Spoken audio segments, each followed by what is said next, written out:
Punta naman tayo sa isang entertainment meets sport moment na talaga namang pinag-usapan ng publiko. Umani ng atensyon sa social media ang aktor at TV host na si Raver Cruz matapos niyang talunin ang unang record ng pambansang kamao na si Manny Pacquiao sa isang punching machine sa Aurora Music Festival sa Clark, Pampanga.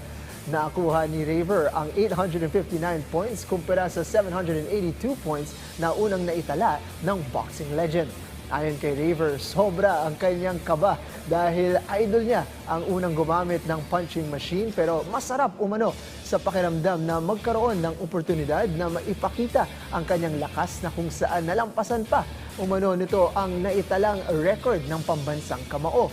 Biro pa nga ng aktor na tunay na feeling boxer na siya ngayon pero alam niyang hindi pa ginagamit ni Pacquiao ang buong lakas nito at baka masira pa ang buong arcade sakaling nangyari iyon.